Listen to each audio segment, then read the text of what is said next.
Um, I want to start with this idea of the golden circles, and this is an idea that was introduced by Simon Sinek, and he's actually quite a famous guy. If you go on YouTube, you find a lot of videos about, and also a video about these golden circles. And basically, what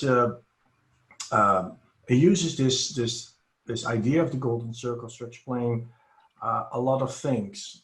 Um, the idea behind this is that everything should start, everything, whether it's a business idea or it is your personal life, should start with the why. You know, the why is your, why do I exist? Why does a company exist? Yeah. And if the answer is, well, to make money, that's not really a reason, for people to buy your product, or for people to be wanting to work for your company. Um, a lot of people, if companies they work for, they know exactly what they sell, or they know exactly the service that they provide. They may even be able to say how it's done, but oftentimes they don't know the why question, and which is a pretty important question, and not just for a business but also for yourself. If you have to make a choice between several projects or several goals to pursue, which one do you pick? And at the end of the day, that decision on what feels right or what doesn't feel right, is in the part of your brain that is not the same part of your brain that is, the reasoning part of your brain. It's a different part. Something has to appeal to you. And the same, a lot of marketing ideas work that same way. So let's look at the why, the how, and the what a little further. My magic pen out. So the what represents the products or services that you're actually selling. And if you translate it to a personal, on a personal level, this is, what you portray. How do people see you? The how is explaining what the company does, and how it does it, and how they stand out from the competition. So yeah, we can, there can be two companies that sell cell phones, but they may have a different approach. The core of why this company even exists is the why question. Why does this company exist? Why am I on this planet? What am I trying to achieve in my life? So it works both ways, both from a personal perspective as well as from a business perspective.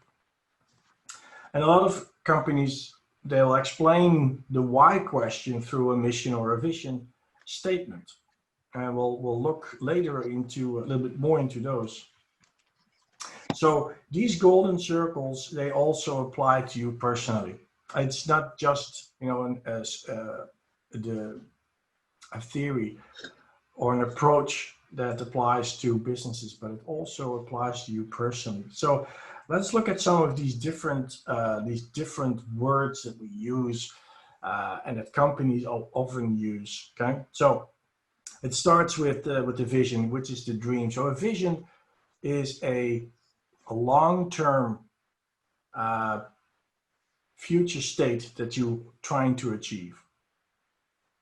So here we're talking about years and years and years. So not next year. No, this is long term. Who do you want to be? And an interesting question that you may ask yourself. And it's a weird question, but bear with me. If I would pass away and they would bury me, what do I want people to put on my tombstone? Now, what are the things that I want to be remembered by? Or, and you can also look at it this way, if it's your funeral and people are speaking about you, what do you want them to say about you?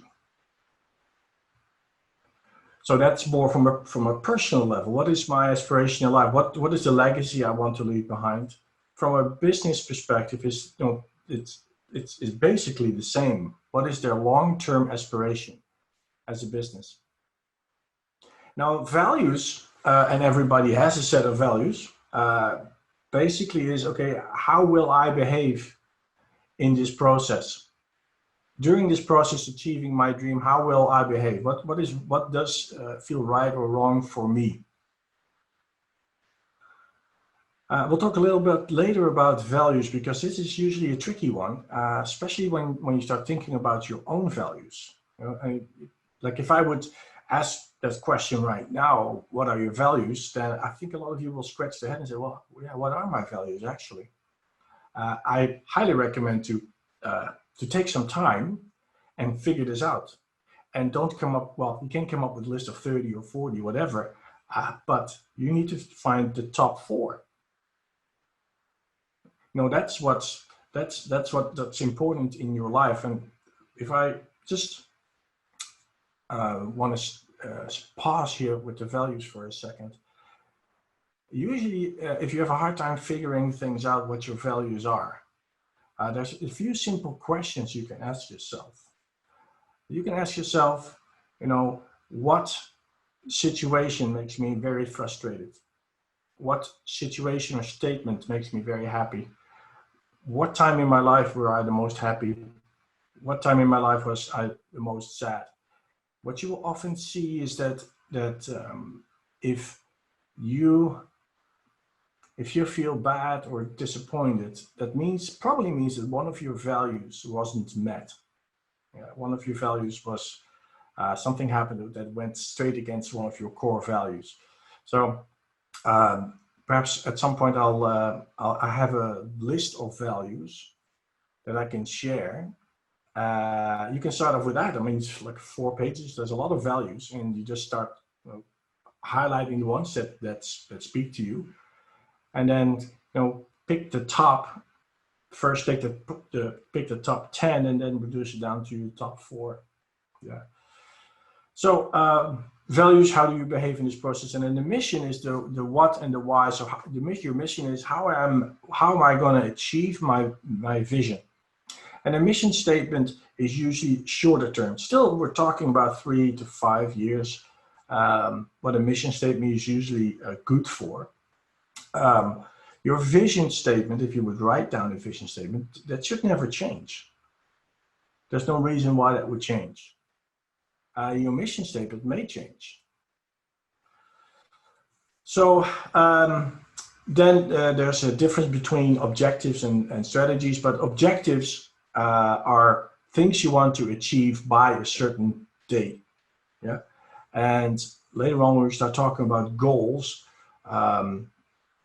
there are some goals that you want to describe pretty specifically, and other goals, the longer term goals, can be described a little bit more vague.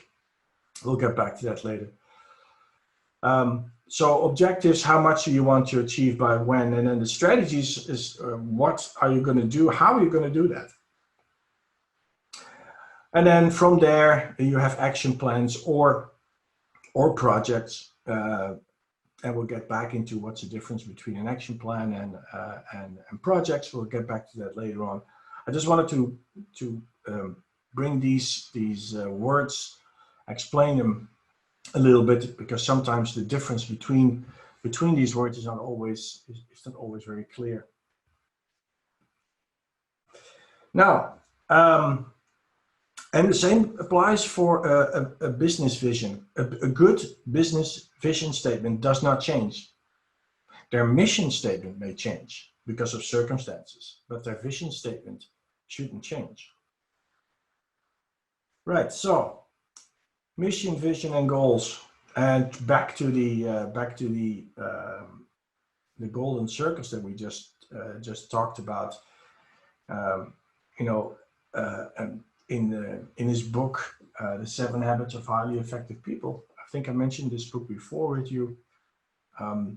Stephen Covey says, well, if you think about your mission and vision in life, you should start with the end in mind. And I just discussed this. So what do you want on your tombstone, or what do you want people to say on your funeral? That could be one way to start. Start with the end in mind. And the reason why he says this is, he says that there are two creations. Yeah. There's a mental creation and there's a physical creation. So usually that starts with a mental creation. You create a mental picture in your mind, and then you actually make that come true. So a lot of successful people actually visualize their project or their goal having completed that successfully, and what that success then look like. What does it look like, and how would they feel? So back to the golden circles, the why question is, why do I exist? Or from a business perspective or a company's perspective, why does the company exist? And if you say, well, to make money and to make the shareholders happy, that's not a real good reason for existence. That doesn't set you apart from anybody. That's just a byproduct. You know, making money and making stakeholders happy is a byproduct. It's a result of something. Like if you would say for yourself, well, why do I exist? To be rich. Well, I don't think that's a good reason for existence. You know, what happens with you if you do reach that richness and you are filthy rich? So that's done, your life, there's nothing else to wish for. So those are deep and sometimes difficult questions.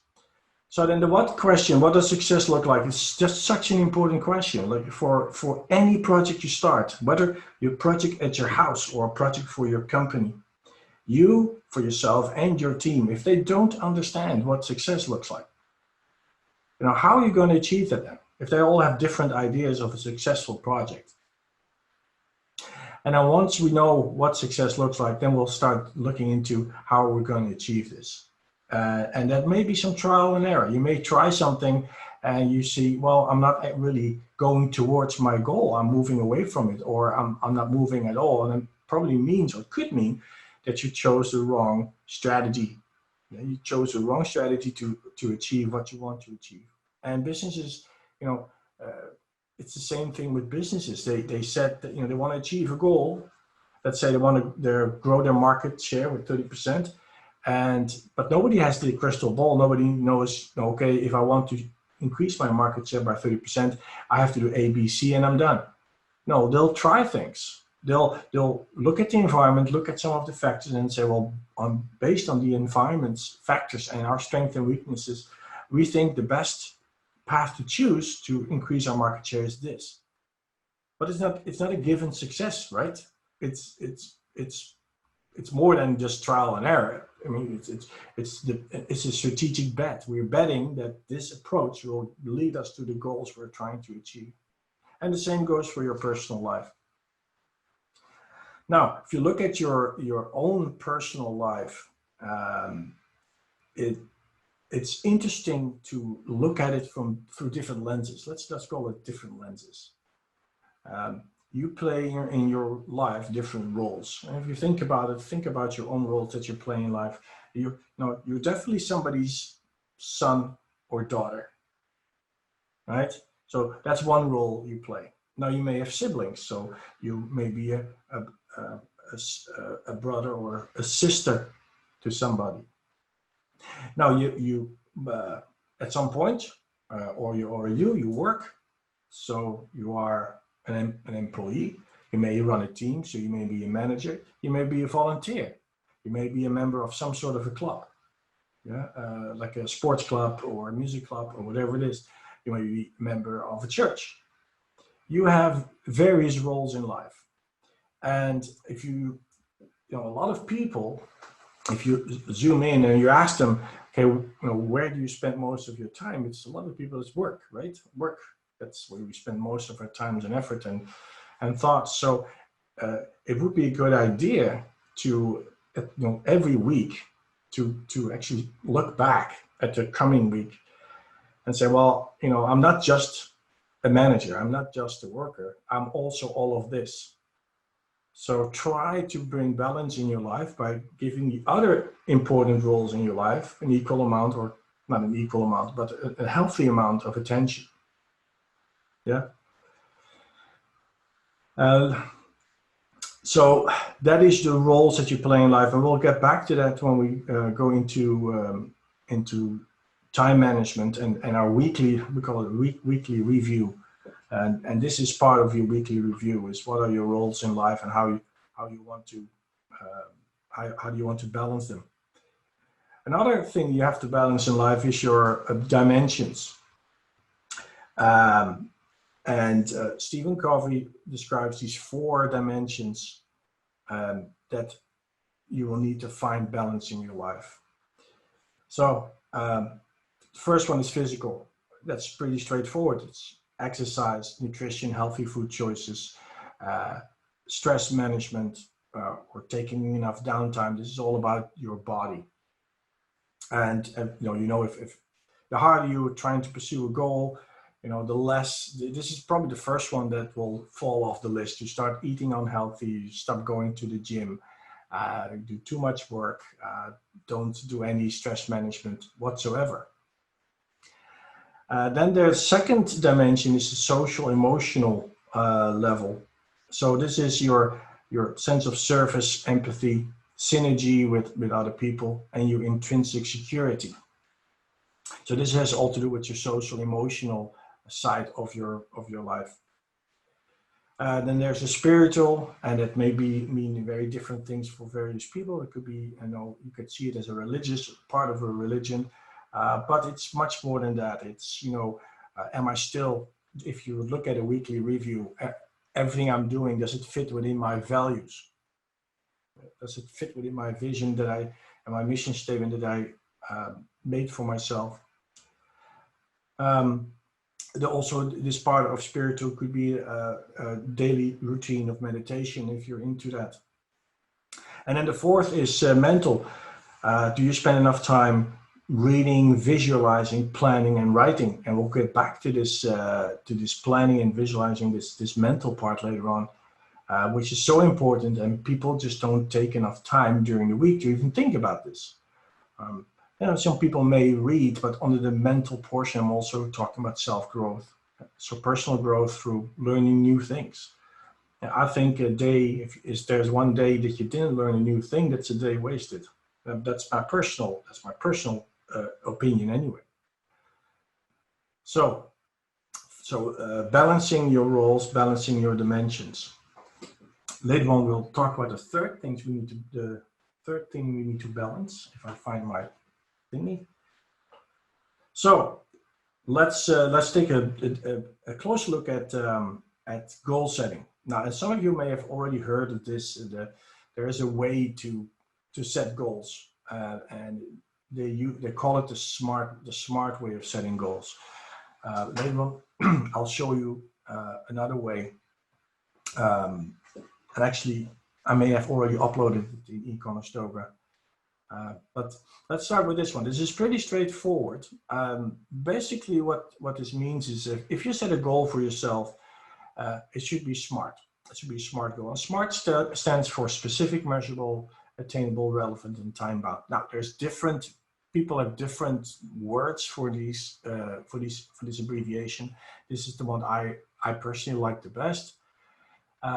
So let's go through them. So specific. You have to describe your goal you want to achieve very specifically. What is it you want to achieve?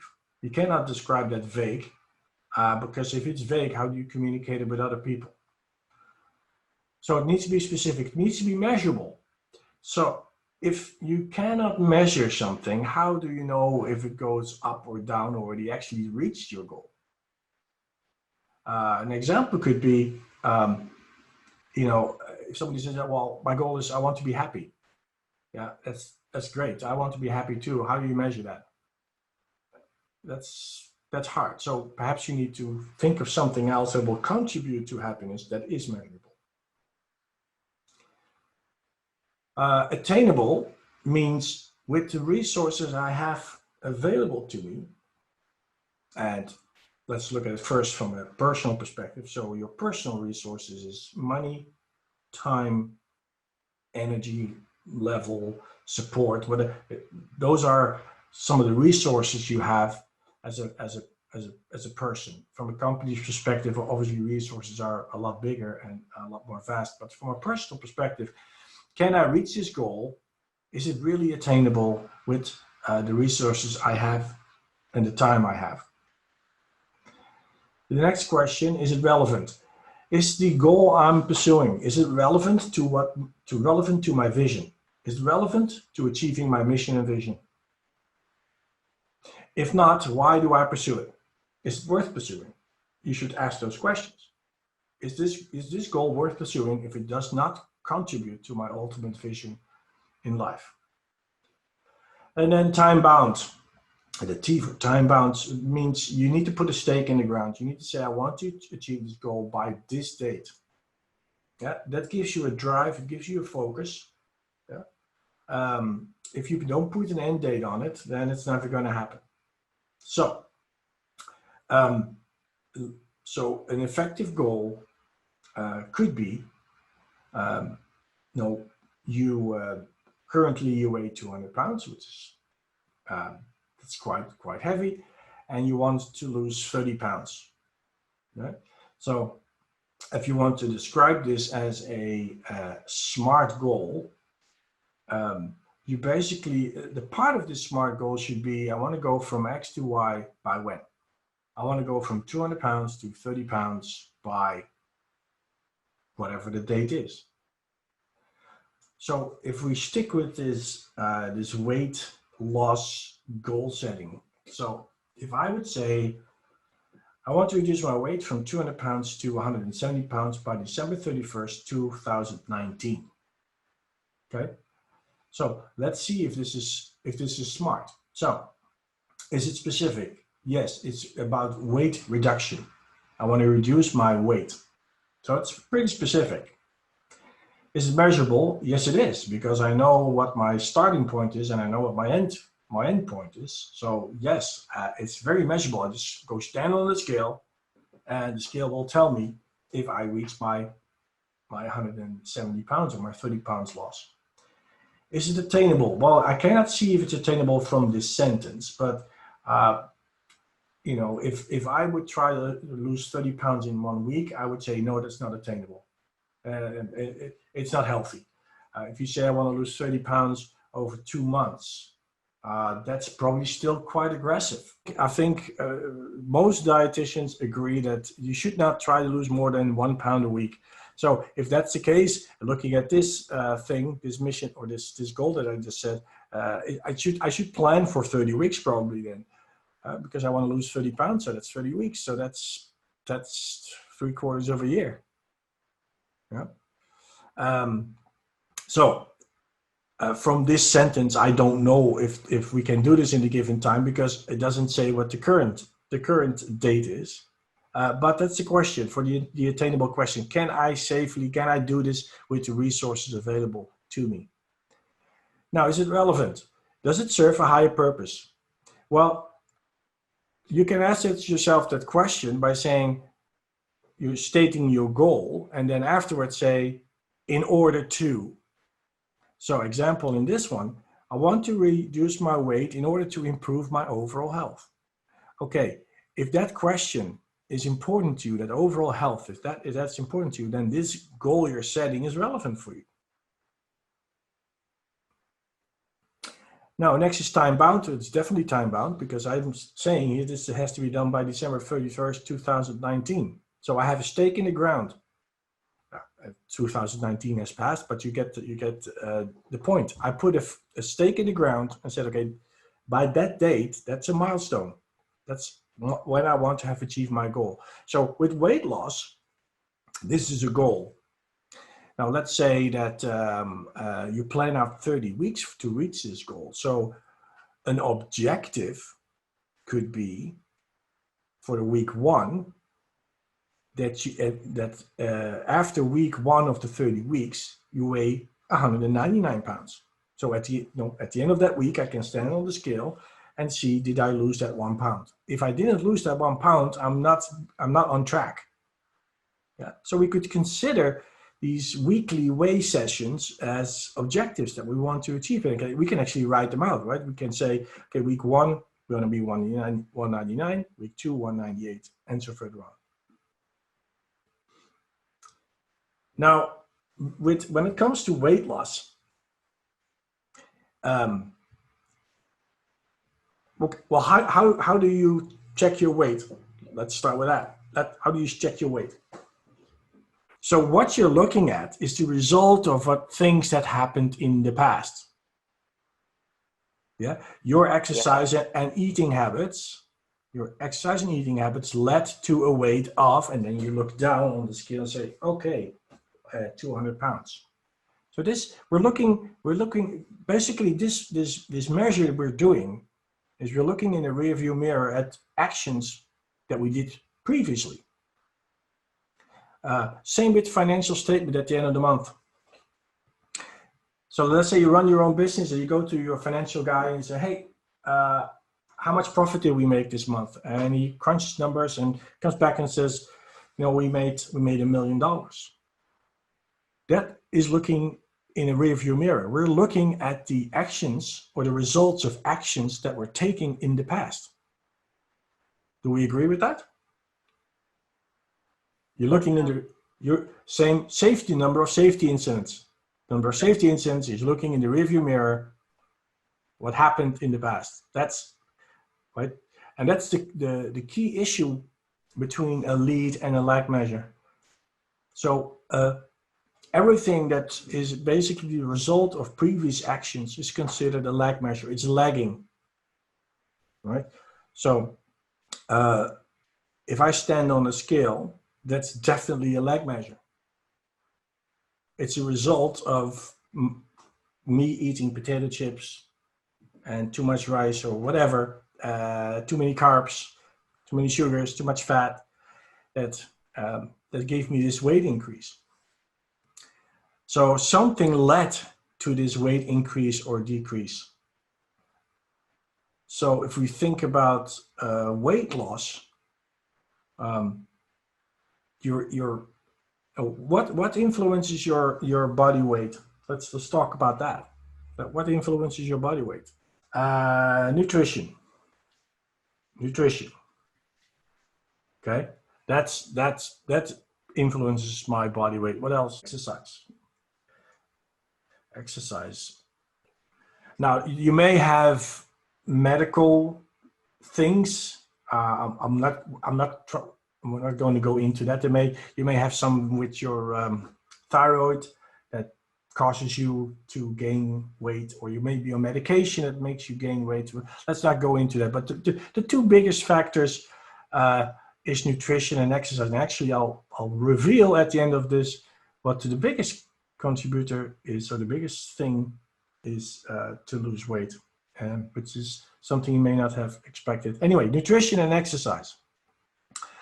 So we know, or we think, we make a strategic bet, let's say, a strategic bet that if we consume less than 2,000 calories a day, and we start a regime of exercising, burning a certain amount of calories, we should see a drop in our weight at the end of the week. So basically the lag measure here, is our scale, whatever the scale tells us. That's the lag measure. So we're saying, well, you know, if I stay below 2,000 calories, and if I exercise for 3 hours per week, I think that my weight should come down. I think everybody agrees with me. Like this is probably a good step to start losing weight. Now the thing is, with the lag measure, this is very, very easy to measure. Yeah, I just stand on a scale, look down. Easy. The lead measure, however, is a little harder to measure. To track the amount of calories that you consume every day, well, you have to basically write down what you eat and then go online and figure out what the nutritional values are of everything that you put in your mouth. So that is what type of food and the amount of that food that you consumed, and then you have to try kind of figure out the calories in. Same applies for calories out. If you go to the gym and you do some weightlifting, you can go online and kind of get an idea of how many calories you burn, but it's not an exact science. And even the machines, if you go on a bicycle or on the treadmill, there's these things that you can grab, and it measures your heart rate, and then there's the computer that actually converts that into energy consumed based on your age and based on your weight, which it's an indication, but I doubt it's very accurate. So you see that measuring your weight at the end of the week is very, very simple, but measuring the lead measures is a little harder. So so we can, if we want to lose weight, there is software, that's computer software, or web-based applications. You just type in the food that you consumed and it spits out the calories you burned. And if you, for a week, consume less than the 2,000 calories, your scale should be minus 1 pound at the end of the week, right? Especially when you have this exercise on top of it. Let's say let's look at your safety incidents on site. Right, safety incidents. That's a thing. That's a lag measure. Those safety incidents happened, right? So that's easy to measure. You just go through your safety incident reports and you count them up and say, okay, we had 3 incidents this week, or we had 4 incidents this week. Now, what could be, and this is my question to you, so if we measure incidents, what could be some of the lead measures that we can measure that predict a safe working environment or an unsafe work environment?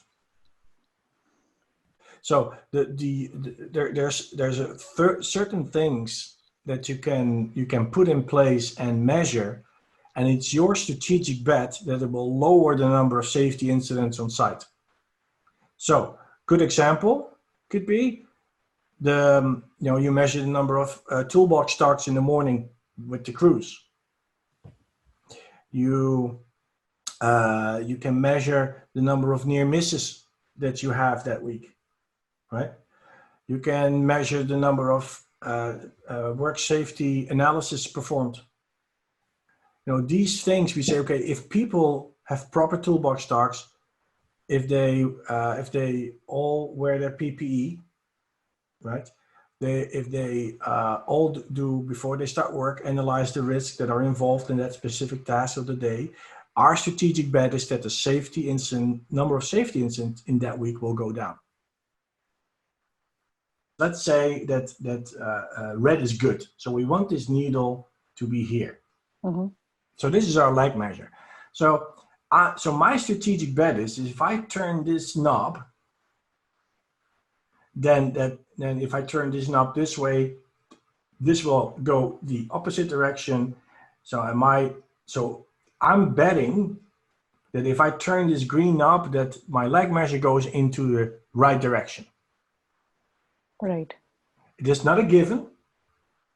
It's a strategic bet. I'm betting that if I perform this lead measure well, mm-hmm. that my lag measure will follow in the right direction. So think about this. This is an interesting topic. This whole safety thing. So basically, what is the biggest contributor to incidents is probably in the behavior, in the people's behavior. Right. So how do you measure something like that? That's not easy. Think about it. Mm-hmm. Right. So you do the best you can to come up with something you can actually measure, but unsafe behavior is the reason for a lot of safety incidents. It's unsafe behavior. Another one is obviously equipment failure or equipment breakdown, which is a lack of maintenance or a lack of inspections being performed. Yeah. So the number of inspections done on a machine could be a lead indicator for equipment breakdown. Okay, I'm going to go to my doodle board, my doodling board. Okay, so this is statistics, okay? And if you take any safety course, you will learn about this. They call it the iceberg theory. So if there is one serious incident on site, one serious incident. So this is death or somebody seriously injured.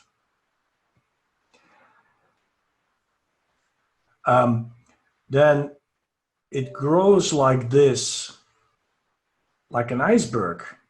So this is the result we're seeing is one fatality. But at the bottom of this pyramid are unsafe conditions. Unsafe conditions. So the unsafe conditions, they may lead to a near miss. Yeah. And then next level could be a minor incident, whatever incident. And then this is a normal level incident. And then here we got the top part is your serious incident. So if this is one, they say it's like, there could be between 1,000 and 3,000 unsafe conditions that are preceding that one serious incident. And this is the whole reason why on job sites, serious job sites that is, and especially when you work in industrial construction, they want you to report near misses. They want you to report unsafe conditions. They want you to report that. Because if in 1 week, this number is really, really high, statistically, something really bad is going to happen, is about to happen. Yeah. So we can actually say if this is a lag measure, and these are lead measures leading up to this. Our goal is a lead measure should always be actionable. A lead measure is easy to influence. Mm-hmm. A lag measure is not that easy to influence. It's easy to measure, but it's not that easy to influence. Right. The profit of a business is not that easy to increase. It's not that easy, right? But you can come up with lead measures that little things you do every week, every day, that you think will improve the profitability of your business. The way I would explain this. Okay, let's say this is your lag measure graph. Okay, so your lag measure graph. Let's say that this is the target you're trying to achieve, and this is the current situation, and this is today, right? So I'm still off where I want to be. So now I start thinking, okay, what can I do?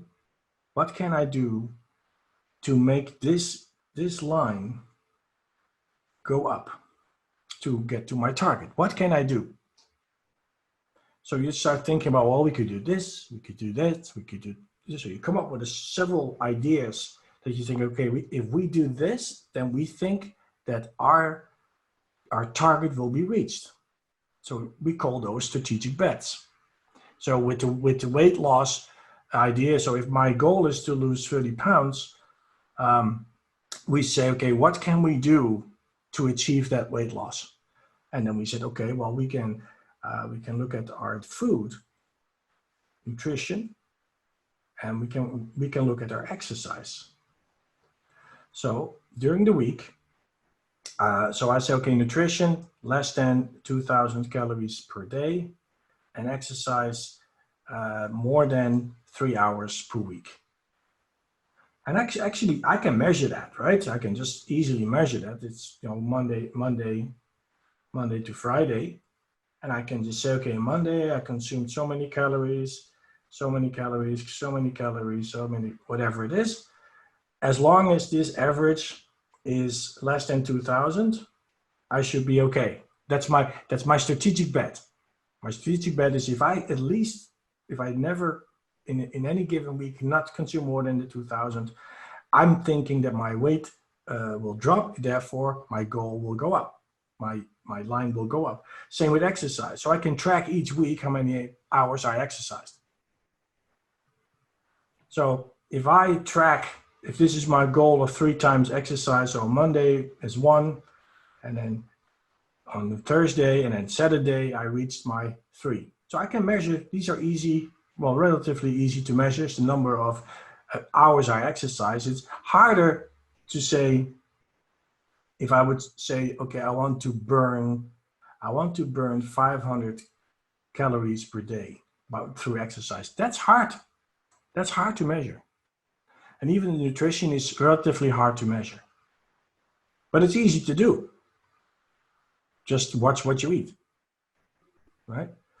So I can track my lead measures, and then at the end of the week, I should see the line go up like this.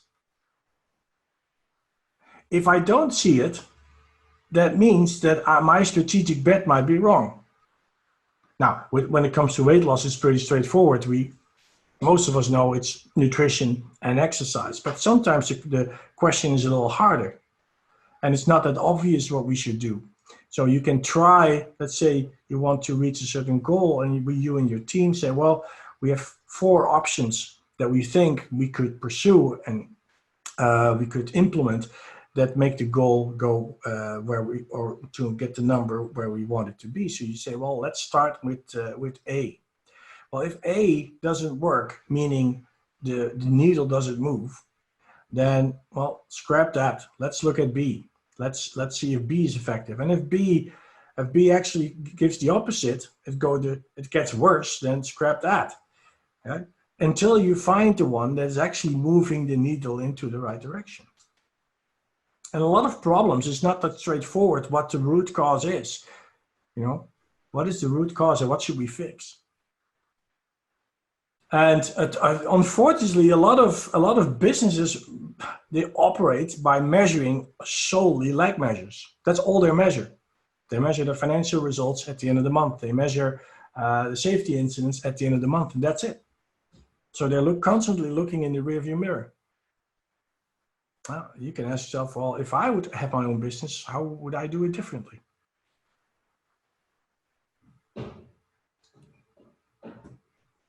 Okay, let's continue. Lead and lag measures. So lag measures. Let's look at some of the characteristics, and we mentioned all of them. So it's something you measure after the fact. It's lagging behind. Yeah? It's like looking in the rearview mirror. It's easy to measure. Company profit, your weight, whatever, number of safety incidents. It's easy to measure. What I already gave is my financial statement or my financial report at the end of the month. A lead measure is a strategic bet that will positively influence the lag measure. And it's harder to measure, but it's easier to influence or improve on. So with this example, I already went through this example, it's weight loss, and you think, okay, my weight loss, I think if I eat less calories and I burn more calories for exercise, that will probably, it's not a guarantee, but will probably reduce my weight. Now, weight loss is easy to measure, but exercise calories burned and food calories intake is not that easy to measure. It is, you can do it, but it's not something that's easily measured. Now we have here a lag measure is a project cost overrun. That's a lag measure, right? We did our project and we spent more than we should. So let's talk about this. What could be lead measures for this problem? So one thing that we are able to measure is the scope that we should be doing, and then measuring at the scope that we actually are working on. Yeah. So scope is something you can describe. Yeah. It's basically your work breakdown structure and looking at and making sure that the tasks that are done are assigned to a work breakdown structure. So no work should be done without being assigned to a work breakdown structure. So scope is something probably we can figure out how to measure that. It's definitely a reason why you have project cost overrun. But there's an easier one, a bigger problem or bigger thing you can measure. We already discussed probably in your job site management course that it's all about productivity. You know, the biggest unknown factor in projects is labor. Yeah, we estimate how long an activity will take. Well, it really depends on the productivity of the crew, and you know, weather is another factor that negatively impacts productivity. And there's multiple other things that negatively impact productivity. But if we look at every day, we should check our productivity against what we used in our cost estimate. That's why a lot of construction companies, they track their productivity on a daily basis. How productive are the crews or productivity of a single person? So the productivity is an early indicator. If your productivity is below what you would expect, it's an early indicator that you will go into, or you may go into, cost overrun. So let's say, to bring this home, in your Gantt chart, you have 10 days for a certain activity.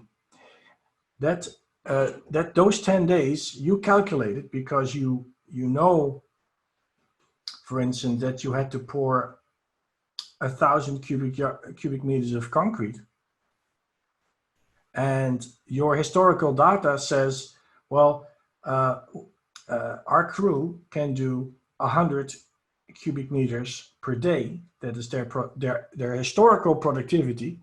So to pour 1,000 cubic yards, we need 10 days. So I can measure after day one and see, you know, did they actually do the 100 cubic yards? So if I track everyday productivity that I use for my cost estimate, I use this number for my cost estimate, I can actually track every day, you know, if something is going in the right or wrong direction. Now, and I still have time to manipulate this. You know, I can change out crews or figure out why they don't meet their productivity. Does that make sense?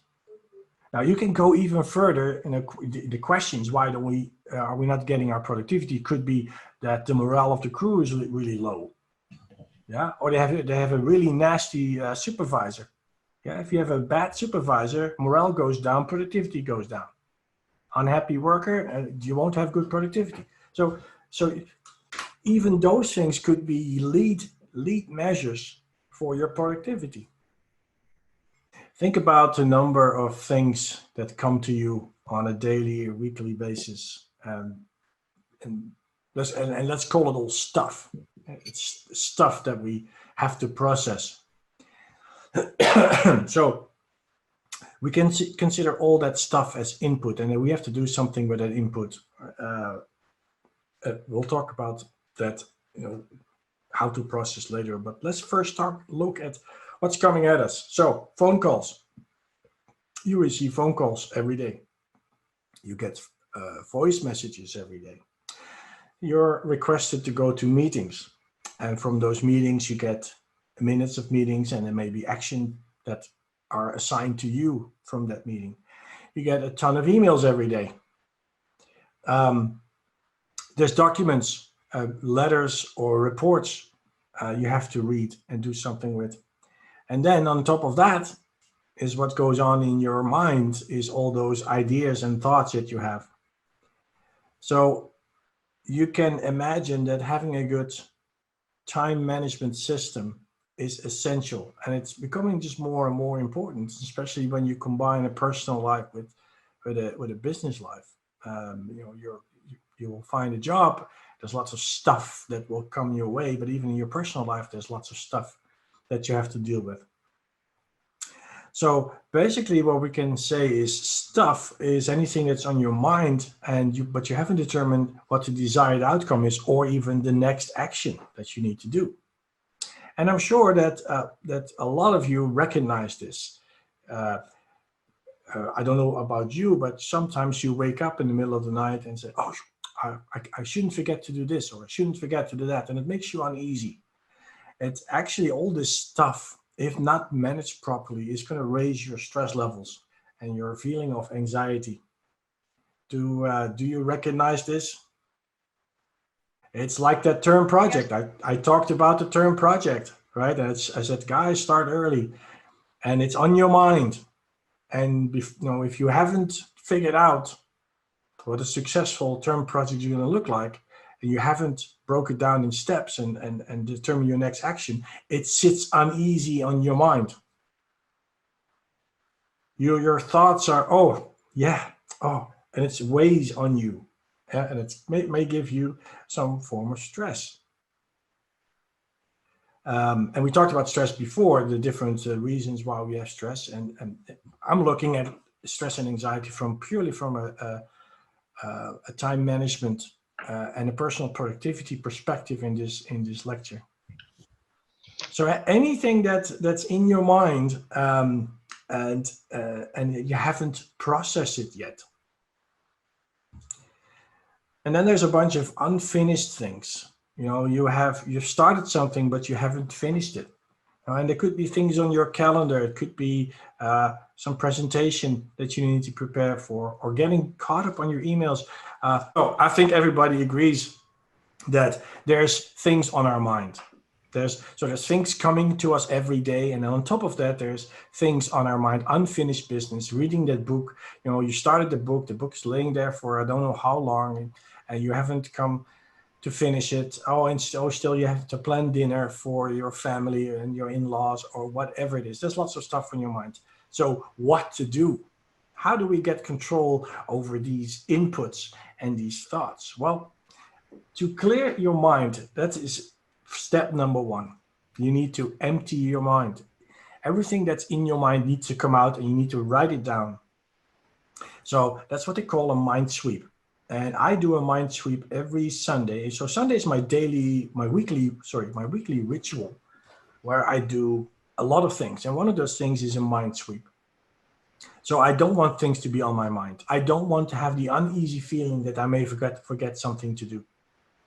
So I spend 15, 30 minutes, sit behind my desk, and start writing anything that comes to mind. Things that are unfinished, things that I promised to somebody, anything that I haven't captured yet. So it may sound pretty easy, but it's harder than you think.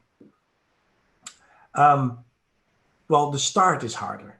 Once you actually start and you have 2 or 3 things written down, all of a sudden, you'll just keep on writing all the stuff and this includes things that you want to do at some point in your life. So let's say I want to become a rock climber, or I want to get my diving license, or those are all part of clearing your mind.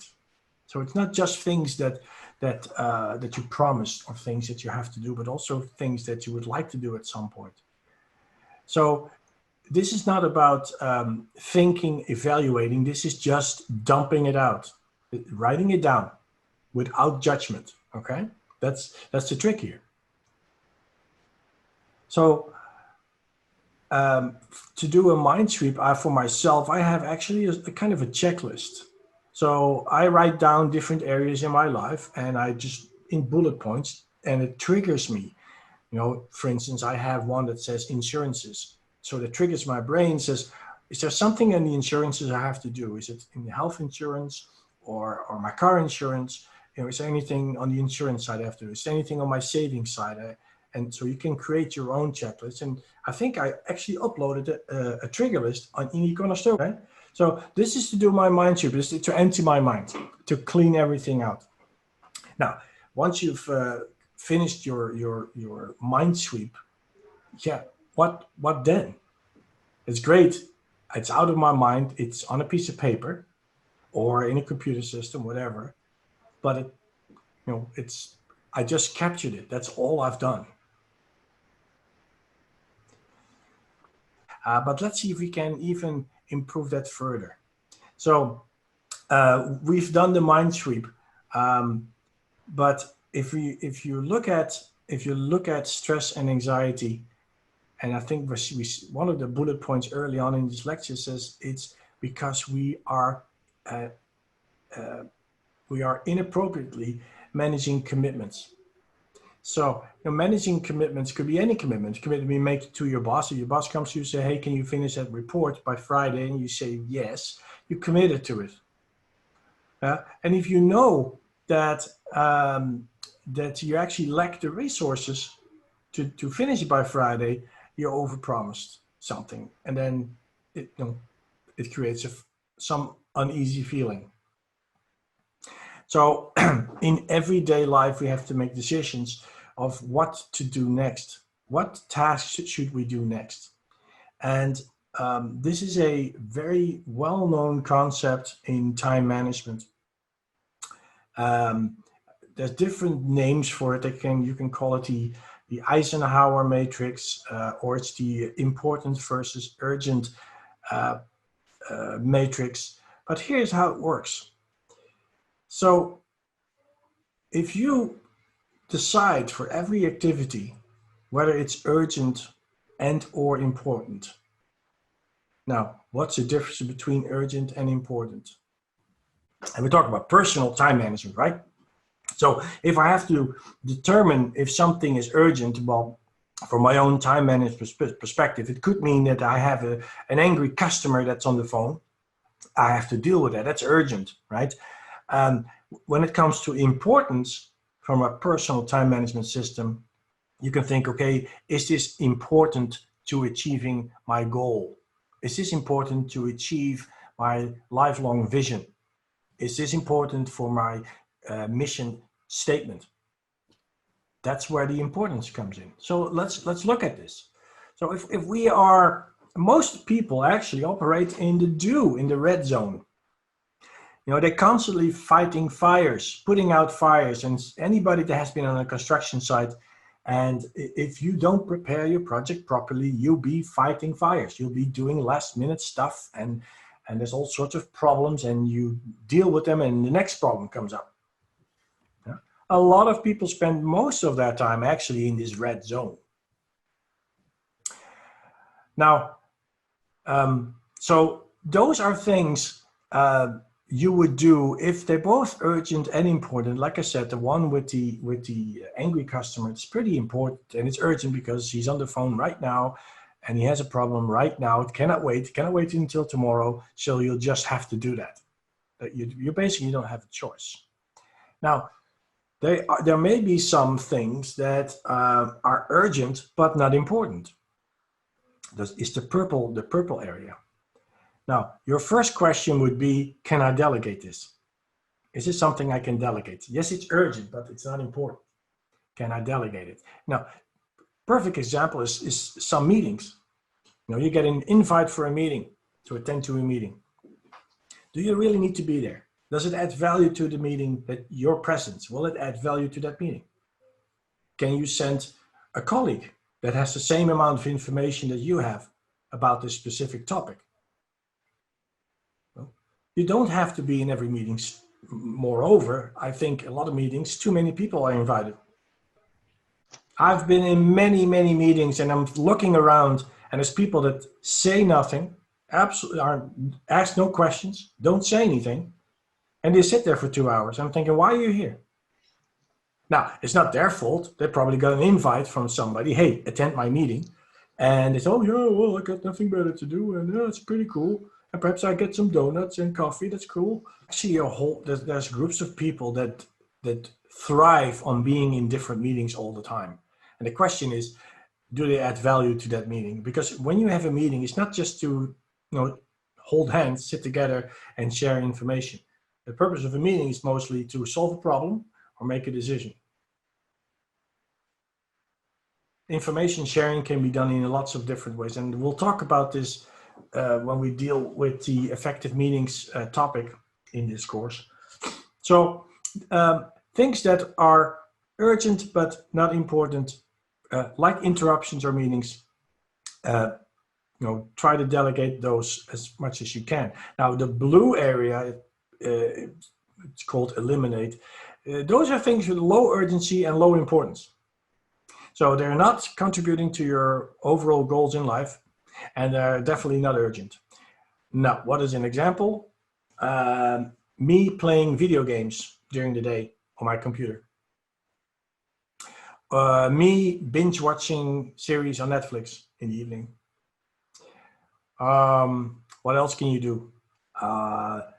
Looking at stupid YouTube videos. Right? Everybody recognize this behavior? Like I do it. I'm not saying I'm doing anything in the blue area. I am.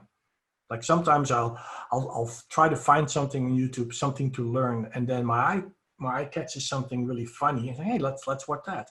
And before I know it, I'm an hour wasted of my time. Now the area that we spend probably the least amount of time is in the green area. And this is such an important area and key for good time management. Planning, relationship building, and thinking about new opportunities. How much time do you set aside every week just to do this? So block off an amount of time that you think about planning, long-term, short-term, medium-term planning, building relationship and looking at new opportunities. And probably not a lot of time. Some may have, but what I've seen so far, that the majority of people are doing things in the red area. Would you agree? So we all, we're in a project management program. So we know that planning is key for a project, correct? We know that's key. Without proper planning, your project will fail. What about your own life? How good are you planning your own life? Yeah, that's a key question. So what I'm saying is spend enough time in that green area. Block time every week. And like I said, for me, it's Sunday in the afternoon, or anytime on Sunday, I block time just to work in that green area. So what happens if you overdo it in one of these areas is as you can see here, and it's all described. So this is the book I highly recommend you read, The 7 Habits, Stephen R. Covey. So if you focus your attention on area number 1, which is the do area, high urgency, high importance, you may run the risk for burnout and stress because you're firefighting all the time. And there's nothing more unnerving than basically solving problems all the time because of a lack of planning. And unfortunately, some job sites are totally run this way. And those are the job sites you don't want to work on. Now, if you are focusing most of your attention on area 3 or 4, yeah, there's no hope for you. Yeah. You take no responsibility. You probably get fired from jobs a lot. And those people tend to be highly dependent on other people. So basically, I think we agree that a lot of people will be in this area, and the question is how long can you sustain that?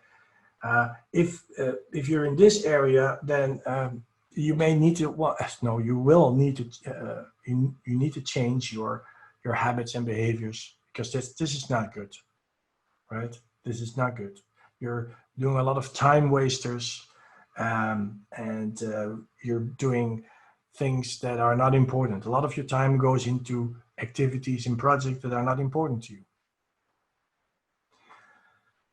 Now, this should be your goal. Your aim is to spend most of your time planning, because if you spend most of your time planning, then the time you spend in the one area is going to be limited. There is no much. There will be less firefighting to do. Does it make sense? Good. So I hope I convince you that from now on, every week, you set aside some time to spend time in the number 2 area, the planning, because a good plan is half the work, and hopefully you'll have need less time to firefight. In other words, writing your term paper last minute. That would be totally in area number 1. Now, also when you are thinking about your next actions and what to do and what goal to pursue, you have to think about the resources that you have available. Remember the smart goal setting, that the A stands for attainable, and attainable is basically, can I do this with the resources I have and the time I'm giving myself? Now, the idea of this is when you evaluate what to do next, project or goal to pursue or whatever, you want to try to find things that have a high leverage action. So high leverage, what do I mean with that? With high leverage means it's like a fulcrum. It's like a fulcrum. And I'm an engineer, you can tell. So if I want to move a heavy load, the longer this arm, the smaller the force I need to apply to lift that. You agree? You're all engineers, you should all get this. So if I have a short arm, then I need to apply more force. So basically how this translates to input and output, I want to try to find things that will generate high output with the lowest amount of input required. That is a high leverage action. So, in other words,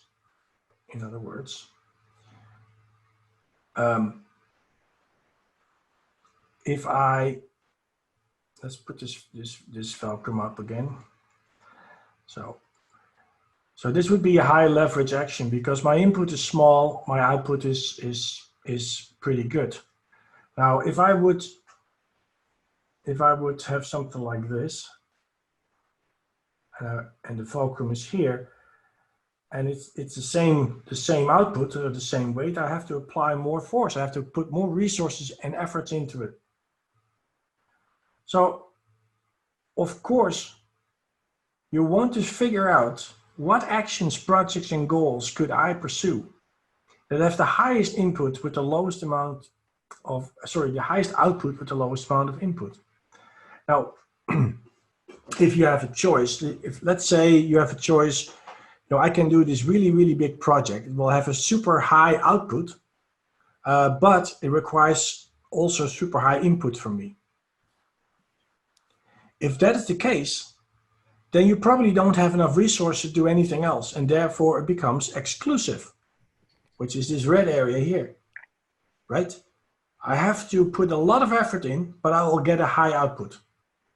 Because I'm putting so much resources into it, it becomes exclusive, meaning I probably won't have energy, time, money to do anything else. But if I choose something where the input is smaller and still have a reasonable output, I can pursue multiple things at the same time. And so for each thing you're pursuing, look at the inputs and outputs and identify at least if something becomes exclusive. Because if it becomes exclusive, it means I cannot pursue anything else. It will consume all my resources. This applies to you personally, and this also applies to businesses. When they are figuring out what strategy to pursue for the coming years. Some initiatives may be very exclusive and require all the attention and money and resources for that company.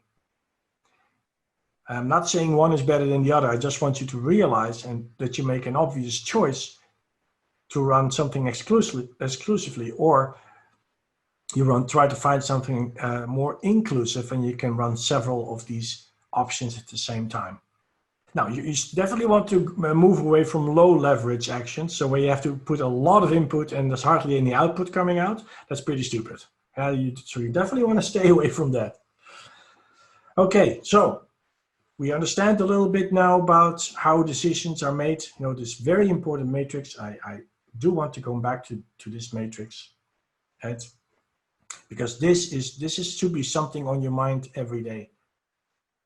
Right? The thing I'm about to do, which quadrant does it fall? Just answer that question as you move through the day. The next action I'm doing today, which of these 4 quadrants will that fall? And does it make sense? Right. So this is the other book that I recommend you. If you really want to get into proper time management, this is a must read. There's a whole cult of people following this approach by David Allen. My time management system is based on this, although I made some little tweaks over time, but still the principle is solid. Very, very good way of time management and very practical. So I thought I'm going to share that with you.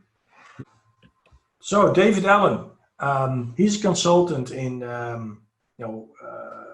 speaker. If you type his name in YouTube, you'll find tons of videos. There's tons of videos of people that explain how they implement his way of working in different software systems. And later on, I'll show you the one that I'm using. So he wrote this book, Getting Things Done, in 2001. And since then, like I said, a lot of people it was a bestseller and started working according to this method. So later on, it actually was renamed to GTD, or short for Getting Things Done, GTD. So that's what we'll call it as well. So here's where the mind sweep comes in. And one of the key points in its way of working is moving planned tasks and projects out of your mind and into a trusted system. This is key to give you peace of mind. Get it out of your mind, capture it somewhere else. Now, once you have captured all your thoughts and input, like the letters and the emails and everything else, I'll have to process them, and I'll explain how that processing works.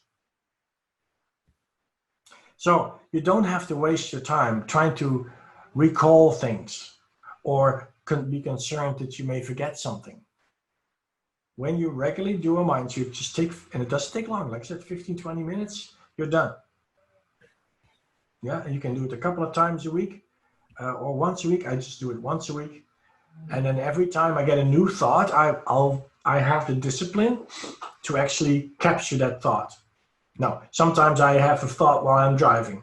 Now there's an app. Well, if you have a Google phone, you say, "Hey Google," and make a note, blah blah blah, and at least you don't forget it.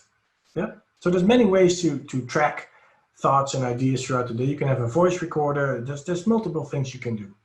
And as soon as you've captured it, it gives you peace that okay, I will not forget about it because I captured it somehow.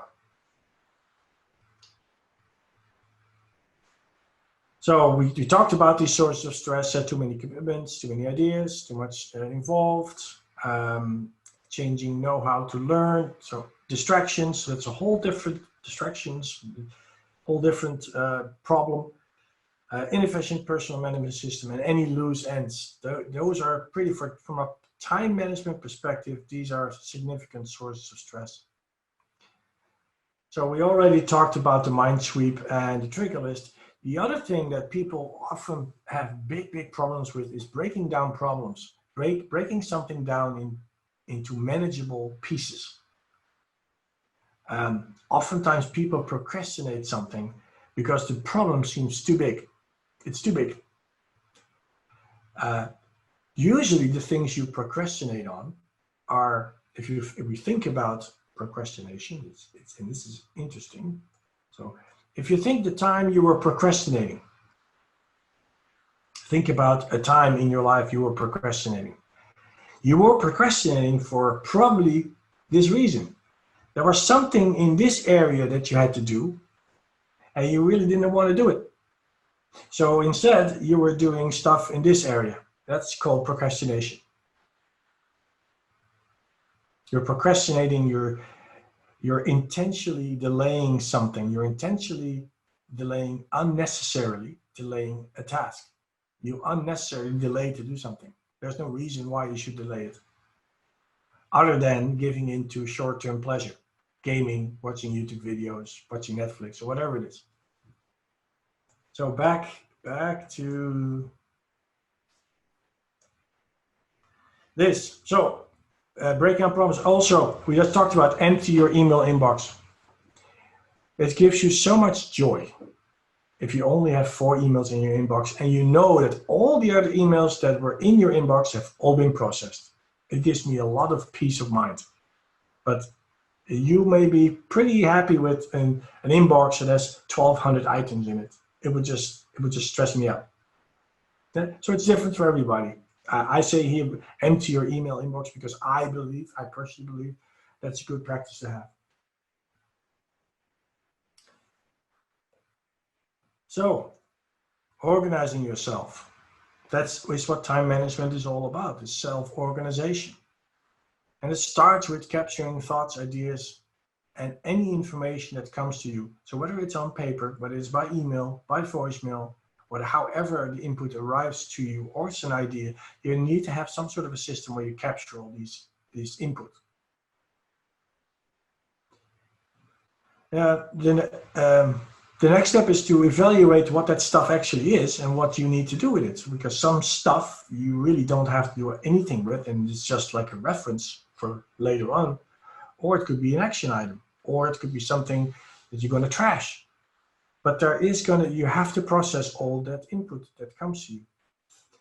Now, and I'm talking about organizing yourself in a trusted system. And that trusted system is different for everybody. Like I said, I use an online application to organize myself together with my Outlook. So Outlook is one thing, and then I have my actions in another. And I'll explain to you later on why I chose to do that.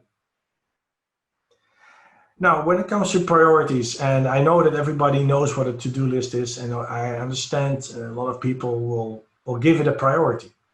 The problem with priorities is they change. Priorities change during the day, throughout the week.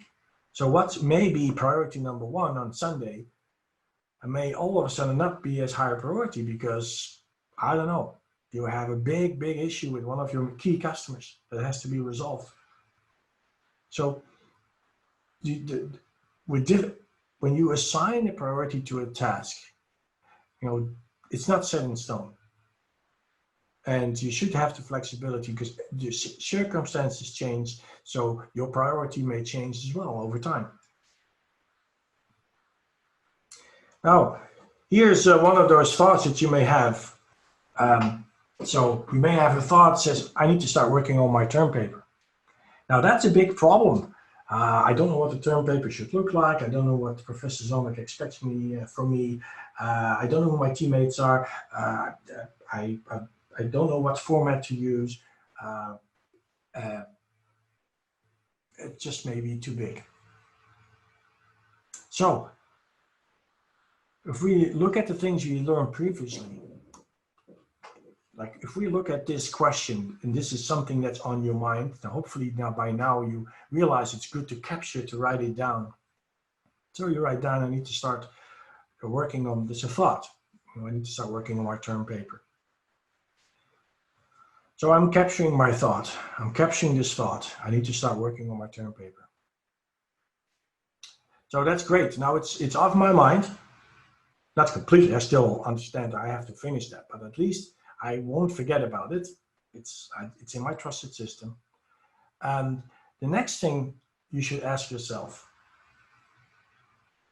is, what does success look like? What does a successful term paper, what does it actually look like? Well, what's the answer to that? What do you think is going to be a successful term paper? Any suggestions? Yeah, so you all have to write term papers for every course. So how would you define a successful term project? I publish a rubric, and in the rubric, I specifically explain to you how I'm going to grade you. So as long as you understand what is required of you, so the tasks that need to be completed, and you follow the rubric, you should have a high score. You know what it takes to get a high score. right? So if I would start thinking about what success looked like, I could write something down like this: a well-written report, including graphics and graphs, meeting the project rubric. That is what success looked like. I just painted this mental picture in my head, right? Well-written report, including graphics and graphs, so it's not boring. Meeting all the project requirements in the rubric. So, great. So if that's my successful outcome, next, I'm just going to write down everything that comes to me that I need to do, my next actions that I need to do to get to this successful outcome. So I just start writing down next action. So I could say, first step, or one of the steps, I'm not saying first step, one of the steps is I need to assemble my project team. I need to form a team with other students. Now, another thought comes to your mind. I need to look at the rubric. Yes, of course, I need to review that rubric. What does it look like? I need to review the term paper assignment. What is required for the term paper? I need to divide the workload among my team members. I need to start writing chapters. I need to review some course material, etc. And everything that is required to reach this successful outcome, you just write down. Once they're written down, you try to group and organize and sequence them in steps. So step number one, what are you going to do first, second, etc. And all of a sudden, before you know it, you basically have a plan of attack to write your term paper. So we went from a big thought, oh my dear, we have to write this term paper, to creating this mental picture of a successful project, understanding what success looked like, to breaking it further down into more manageable pieces. And even if you've broken it down like this and you're behind your computer and you're stuck, it's your job is to write one of the chapters. Why don't you start by selecting a font? Start with something small. So you open your Word document, select a font, design the layout of the page a little bit. Next, you could say, okay, what are the graphs that I want to include in my chapter? Start small. And once you start small, at least you're starting and you're going. And once you go, things will come to you a lot more quick and easy.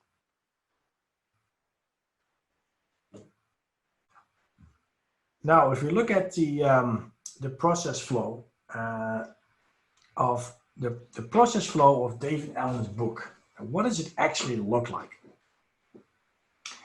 Well, we start off with stuff. And I think we all have a pretty good understanding what stuff is.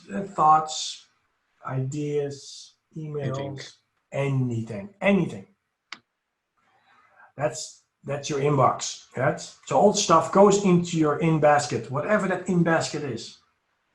In my case, it's an electronic in basket. In your case, it could be, if you prefer paper, with all sorts of file folders, then it's a paper in basket, or a combination of paper and electronic. It's up to you. But there is a central spot where everything comes in. There is one place where all your actions are captured, and that's where the processing starts of all those actions. Now, for each of these items that are in your inbox, they don't mean anything yet. You first have to ask yourself the question, what is this? What is it? Is it actionable? Is action required from me? Or is action required from anybody to complete this task? If the answer is yes, now let's say first, if the answer is no, that's easier. If the answer is no, there's no action attached to it. And there's a lot of emails in your inbox that do not require any action from anybody. All right? Those things that are in your inbox that are not actionable, you have a choice. You either delete them right there and then. You store the idea for what they call someday maybe. So this is something you are interested in doing, but you're going to do it at some point in your life. For instance, you had a thought of getting your driver's license. Now, you not want to do that anytime soon, but it's still something you want to do, or learn Spanish, or anything that that you want to do at some point in your life, but now it's not the right time. You put that in your someday maybe folder. Anything else, if it's not trash or not someday maybe, you could keep that as a reference. It could be an interesting web article, or an interesting anything interesting that you want to keep as reference material for later on to read, or to keep going back to if you want. Yeah. So those are all things that are definitely not actionable. So choices: delete it, put it in your someday maybe folder, or put it in your reference folder, your data system, whatever you have. Now, if the question is it actionable, if it's yes, then we need to ask ourselves a few questions. First question is, does it take more than 2 steps to complete this action, or this thing that's in my inbox? So we know it's actionable.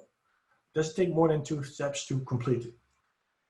If the answer is yes, we actually should call it a little project. It becomes a project. It requires more than 1 step to do.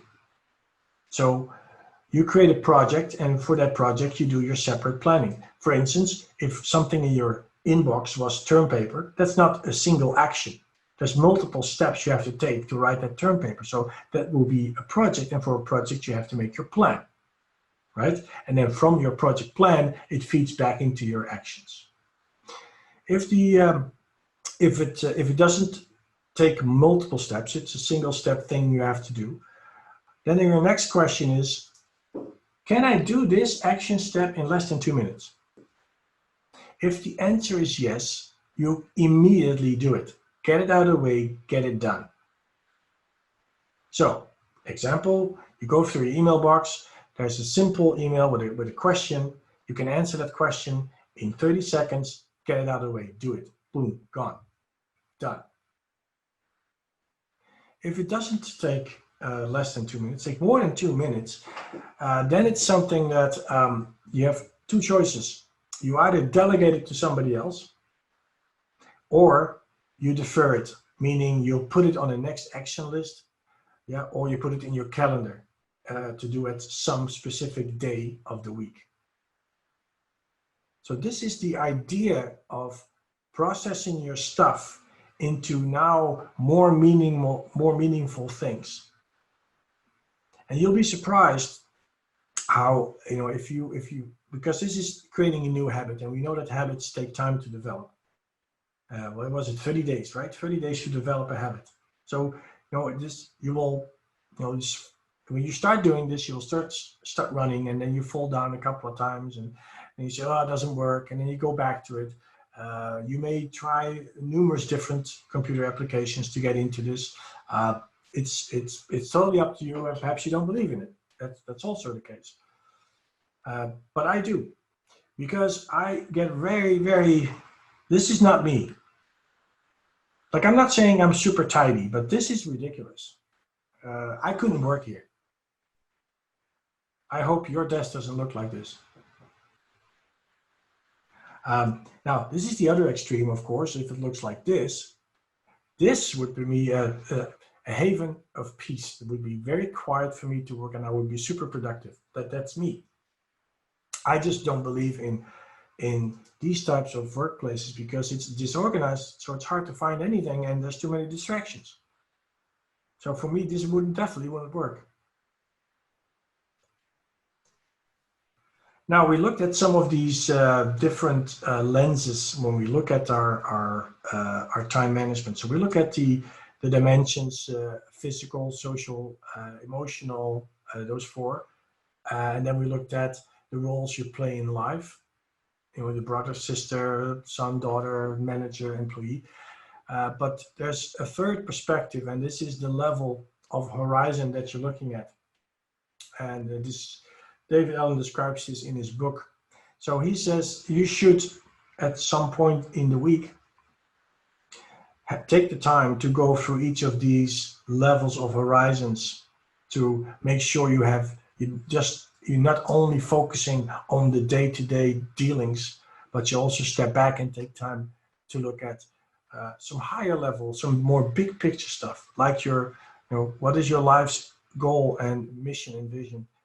And then at the 40,000, what they call the 40,000 feet level, what is my long-term vision? And then at 30,000 feet, my 1 to 2 year goals, because you may have an ultimate goal in life, but then you may break that one down into something that you want to achieve in the next 2 years.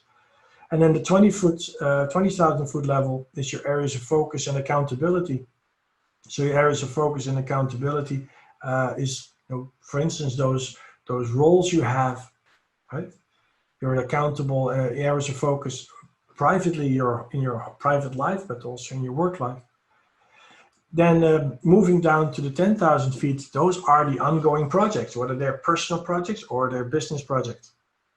What is the next step that I need to do to move this project further? That happens in level 10,000 feet level. And then the runway is where you roll up the sleeves and actually start performing and start executing. So those will be considered your current actions. So how does this all work? Well, it's a five-stage process. In stage one, we talked about collecting things that require our attention. So that's basically collecting stuff, capturing stuff. Stage two is processing what it means and what to do, and we'll get deeper into that. So part of that is determining whether it's actionable or not. Stage three is organizing the results. Stage four is reviewing as options. So what are we going to do next? And then stage five is the actual doing. So let's look a little deeper into this. So the capturing is, like we said, it's capturing thoughts, ideas, projects, anything, and captured in your trusted system, whether it's paper-based or electronic.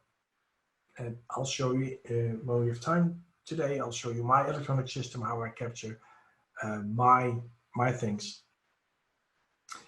So key objectives is, in this stage, get it out of your mind. And the processing is, what is it?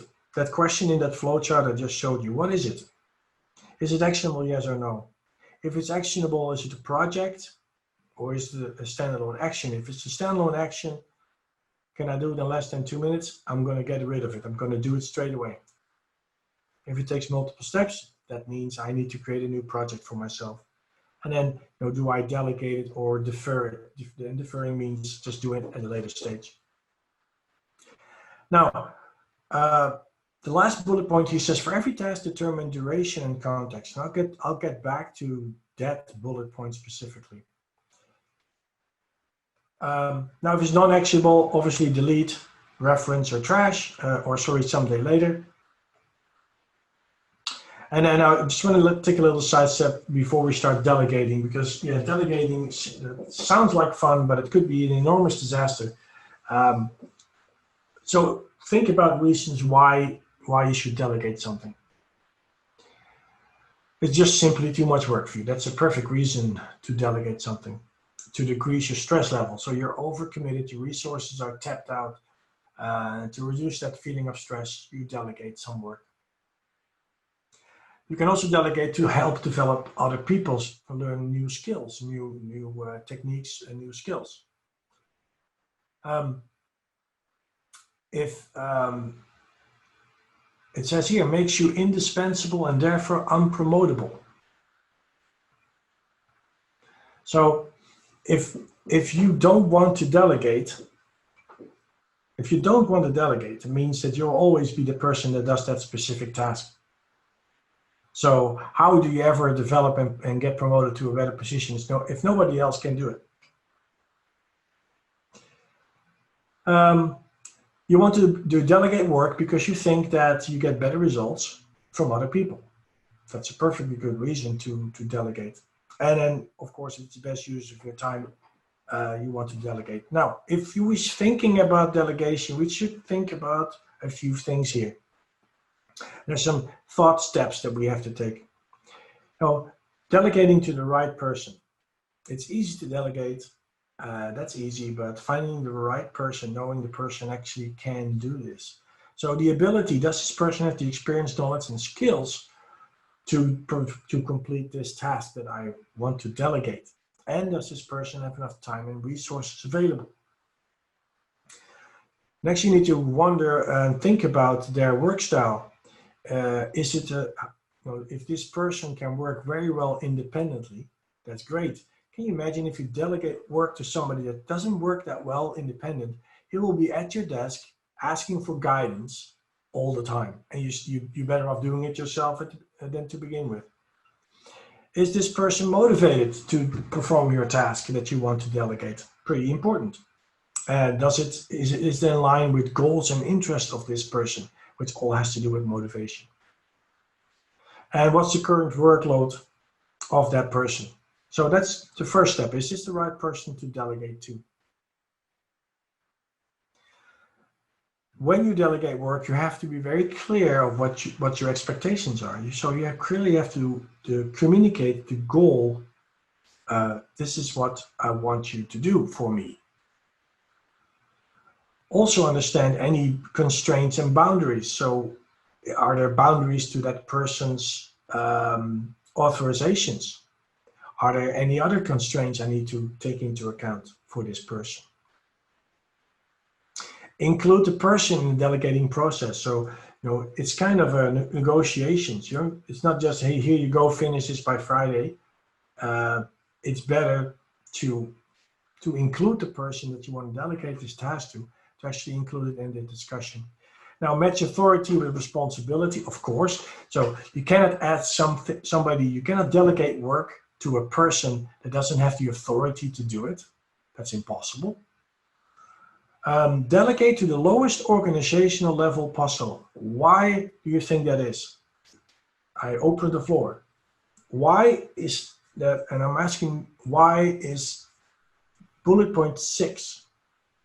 The higher you go into the organization, the more responsibility and authority that this person will have. And they oftentimes deal with difficult problems. So why delegate something fairly simple to somebody that is dealing with complex things every day? So what this point 6 means is delegate it to the lowest level possible.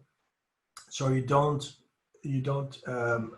put work that can be done by anybody in the organization and give it to a director or a manager. Okay. So you need to focus on results, not how the person is getting to the results, but you need to focus on achieving the results that you communicated in the first place, and proper follow-up, and always maintain control over delegated work. Again, you're not responsible for executing that work, but you are accountable.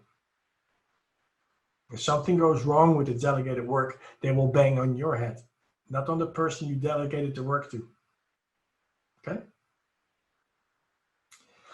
So there's a little side step to delegation.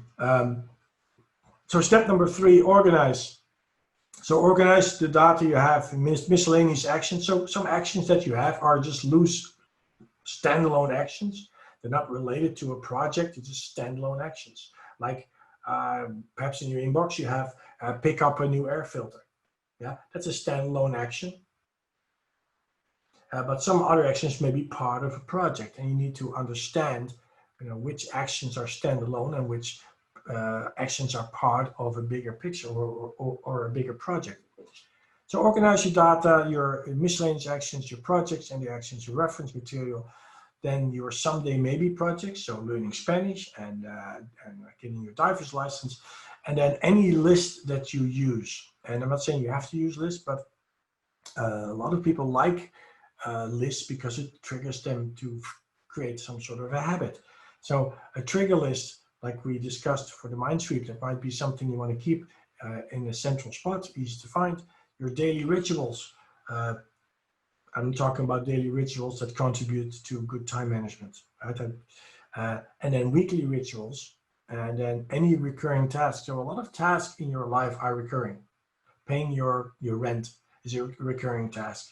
Paying your whatever bill is a recurring task. Handing in the month-end financials is a recurring task. So you could put those in, as a create those as recurring tasks, and I'll show you in my system how that works. So, okay, then every day we do our review.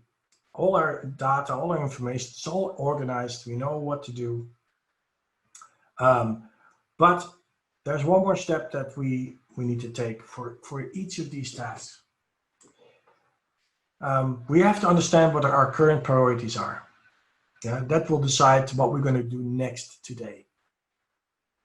And then, and this is the other thing, the context thing. For each task that you create, I strongly recommend for each task you estimate how long it will take for you to complete that task. Write it down in minutes, in hours, doesn't matter. Then I would also capture and give the task context. Where do I need to be? What is the location I need to be in to perform this task? Do I need to be behind the phone? Do I need to be behind my computer? Do I need to be at work? Do I need to be at home? Do I need to be running errands? What location do I need to be to complete this task? Later on I'll explain why that's important. And then for each task, try to imagine what the required energy level is for you, your mental energy, to complete the task. Some tasks require a very low level of energies, like simple things. Some may require a medium amount of energy level. Other things require you to be at your best. Now, if you look at a typical day for you, plan your high energy task for that moment of the day. Why torture yourself doing something that requires a high amount of energy in a moment of the day you're not at your best, right? Sometimes you don't have the choice. I get that, but if you know your energy level, your productivity and energy levels peaks in the evening, and put all those high energy tasks, perform those in the evening. Yeah, I'm a morning person. I get up at 5. I'm most productive between 5 and 11. And then I have a little bit of a dip, all to do with lunch. And then I peak again, and then I just stop. I don't work in the evening. I can't. I don't have no interest in working in the evening unless I have to. So for everybody, that's different. Let's look at, like, this is an example of a computerized system that this is something I used to use, but I'm not using it anymore. But this is an example of a web application. It's called Nirvana HQ.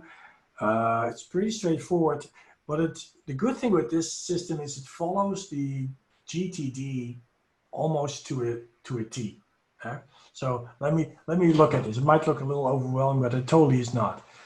So so as you can see, right up here, right there, it says inbox.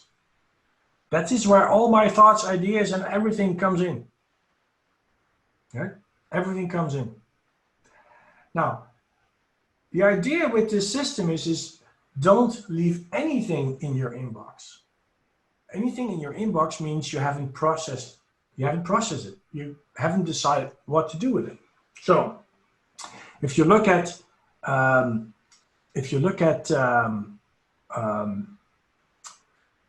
this inbox, right now there's one item in. We cannot really see what it is. Well, actually, we can.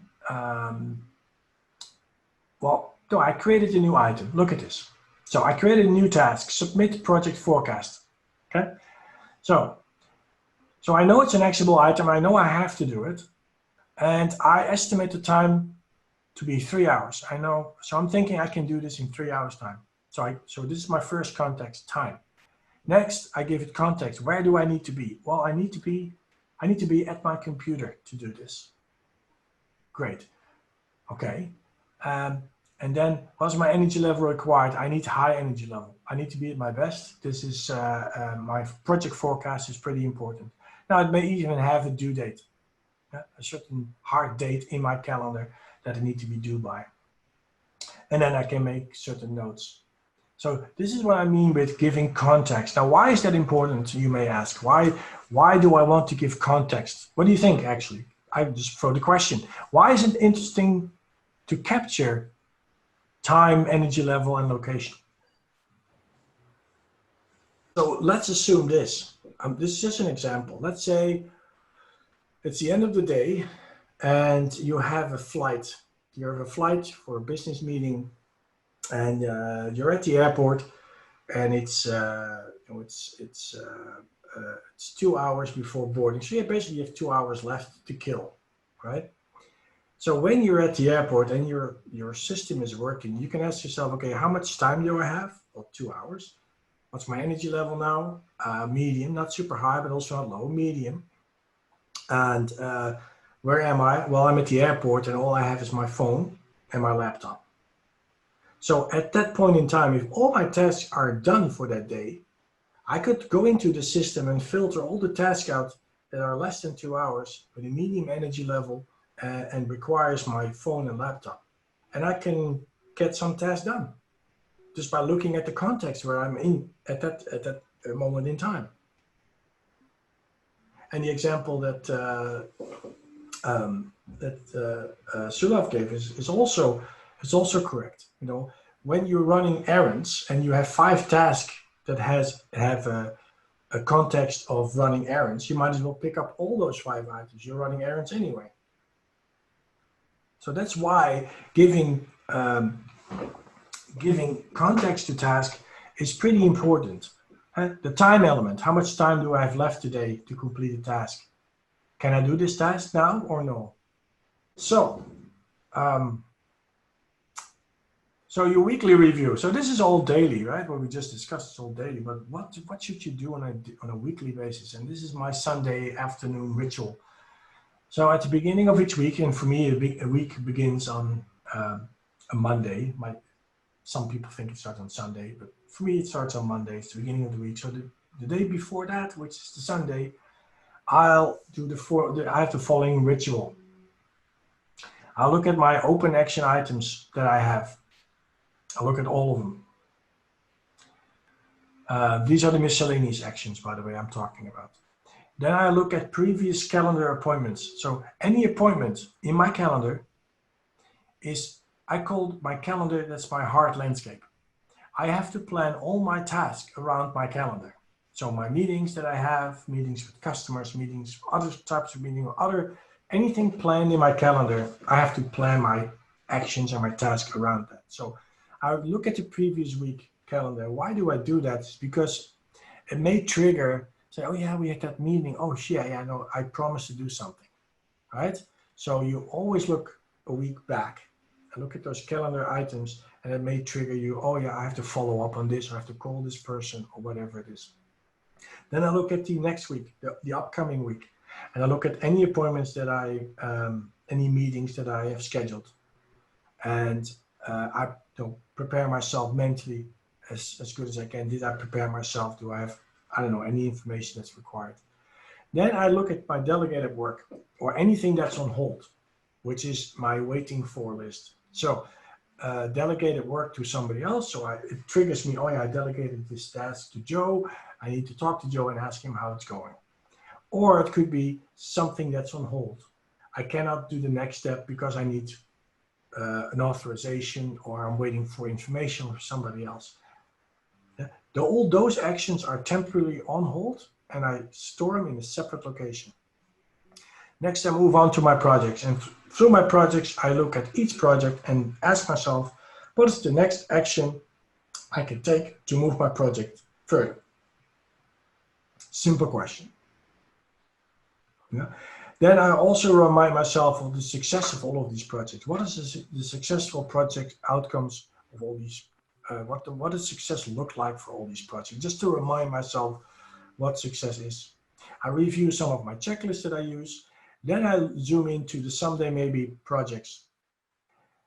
You remember teaching or learning Spanish, taking my dive lessons or learning to fly. Okay, last week might not have been a good moment, but every week I look at these someday maybe things and say, well, perhaps this week is the right time to start this.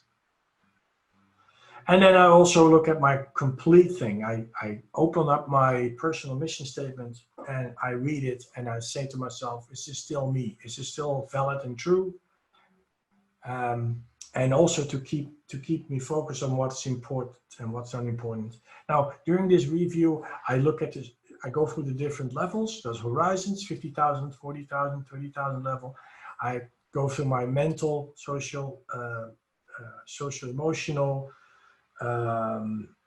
physical. I scan those areas as well to make sure that I'm eating well, I'm exercising enough, I'm reading my books, etc., learning new things, and I also review my roles in life. Yeah, like what I said, you're a son or a daughter, you're a brother or a sister, you're an uncle, you're a grandparent, whatever your roles are, and see if anything I can do this week to bring balance in all those different roles. And that's what the weekly review. And once your weekly review is done, you basically went through all of this. It's okay. These are the tasks that I'm going to put on my next action list. And then all that's left to do for you is to start doing it. Get them done. Right? Now, I promised you I would show you a couple of web applications or applications they can use now. And believe me, I tried all of these. I've tried them all, and some were a disaster, some were great, some were so-and-so. Some of these you might recognize. So this one here, this is Evernote. Now, Evernote, I wouldn't consider it as a good time management tool, but more of a good information management tool. So that's why I use it for.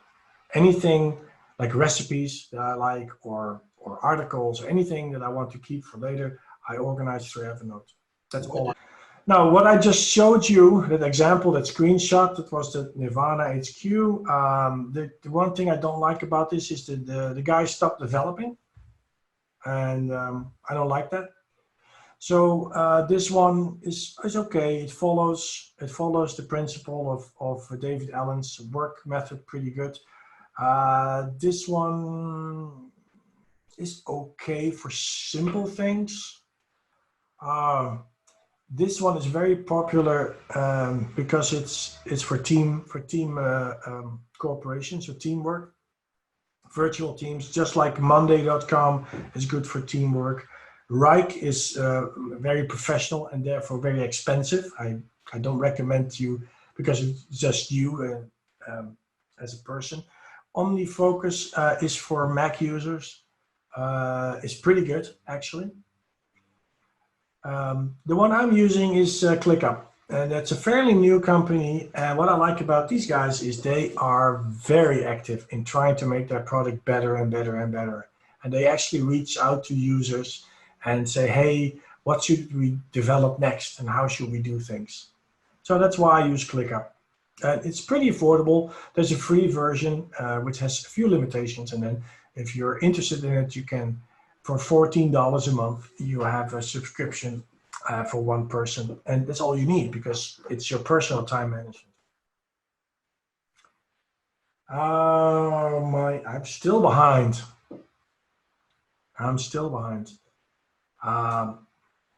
I suggest that I stop with new stuff now, and that you may need to. Yeah, no, don't worry about it. Okay, so next week we'll dive into mind mapping, and mind mapping is your assignment. So I may also push the deadline out for mind mapping. And was there a quiz in week 3? I don't remember. If there is, then we need to move that out too. Okay. So I'll look at that after the lecture. What I would like to do is I can show you my time management system, so you have an idea how that works. So let me quickly go to my time management system. So and, you know, I'm not trying to teach you this and how it works. I just want to get you give you an idea of how it works and how I process things, right? And how the getting things done way is actually working pretty good. So here I have a couple of tasks that I just randomly created, right? So I have here arrange a new car insurance, invite John and Mary over for dinner, claim or orthodontic costs, blood work check, repair lawnmower, clean network drive. They're all random things, right? Now, you start off is what I usually do is giving it context, right? So in this case, I can actually add some custom fields. So I can do my my energy level, right? So let's first look at this task. So if I open this task up, it opens up separately, and I can add context to it. Now I can do it in here, but I can also do it also from this area. If I hover over here, I can add tag, what I call tags. This is what I use to get my my context. So I already created those tags. So I know arrange for a new car insurance. I probably need to be at a phone. I'm going to do that by phone. So that's my location context that I just created. Then I want to capture the time estimate. So I'm actually going to add a column here. It's my time estimate. Where is it? Here we go. Time estimate, there it is. So my time estimate, where is it? I'm looking at my small screen, guys, sorry. So I'm thinking this is it's going to take me 30 minutes to do. And then energy level, new car insurance, probably low. I don't need to be in my best to perform this task. And I go through each of these tasks, determining my time, giving it any tag I want, in this case, my location, and then capturing my energy level. Once this is all done, I move these tasks to wherever I think they should be. So, for instance, let's look at that inbox item. Sorry, list. So, arrange new car insurance. Now, it's not a project. It's just a task. So I would call this a miscellaneous task. So I would drag this to my actionable items. Boom. Something I have to do. It's not related to any project. But let's say that this clean network drive is part of a project. Okay. I just came to my mind and I want it to be part of a project. And I just move it to one of the projects. In this case, it's project 1. I just call it project 1. So, okay, it's part of that project. The rest of these are invite John and Mary over for dinner. You know, that's all just actionable stuff. So I just move them to where I think they should be. And you see here recurring, incubate, and read. So recurring is anything that's happening more than once. So for instance, so if I say submit financials, yeah, by typing, sorry, submit financials. So that's a recurring task. Oh, if I know it's a recurring task, I can set it as a recurring task. And I say this is going to happen every month on the 30th of every month. Yeah, or whatever it is. So now it's recurring. And you can see it's a recurring task. So I get reminders at that time. I get a reminder, hey, you need to do this task. Just like Outlook reminders. Now I separate Outlook and this system. Outlook is for my emails and my appointments only. That's all I use Outlook for. And everything that's actionable by me is through this system. Okay? So the goal in here is just to get my inbox to 0. And right now my inbox is nice. It's 0, right? That's great. Now, what I do next, and this is at the beginning of each day, I actually go to a different view, and I'll talk about this Kanban view. You see how I have these columns? These are the statuses of tasks. So this is all the tasks that I have that I haven't decided which one I'm going to do next. I can set them into sequence, but I did decide that these ones I'm going to do next. These 2 tasks I do next. And these tasks are in the doing. So this is what I'm doing today. These are the tasks I'm focusing on today. Once this is done, I move these tasks over to this column. Anything that I'm waiting for is going to be in this column. Anything that's completed is over here. So as I go through my week, I'm working on my request for a site QA. I've done that. Now, actually, no, I put the request in, but I haven't got an answer yet. So I just move it to waiting for. Arrange new car insurance, that's done. So now this column is empty. Great. Let's put in these 2. And I think I'm going to do this one first. Get electronic copy of specifications and drawings. So that's done. And actually, you see now this column is empty. My next. So I can go through this list and say which one is really important, or what do I do? Okay, well, pay rent. I'm going to do that one. And then repair my lawnmower and get my motorcycle license. So my focus actually should be only on these 3, right? This is all that matters. And once this is clean, I go back to my list and pick what I'm going to do next. That keeps me focused. So the number of items in these 2 columns need to be limited by 3 or 4 items, 5 maybe, but not more.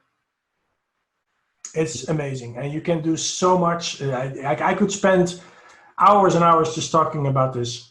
There's a little bit of a learning curve, but it's not too bad. There's a lot of videos on YouTube that will explain to you how it works. And so I have this now in board view. So this is my Kanban board that I set up. You can customize this to however you want. But I also can choose calendar view. And you see I have tasks that are specifically planned on a specific day. Right? Or I can just want my list view. I just want a list. Now I like the board view because it's very satisfying to move something to the closed column. It's very, very satisfying to move tasks to the next status. That's why I use this Kanban system. So we'll talk about Kanban next week. But you already have a little introduction about Kanban, so we can move through it pretty fast.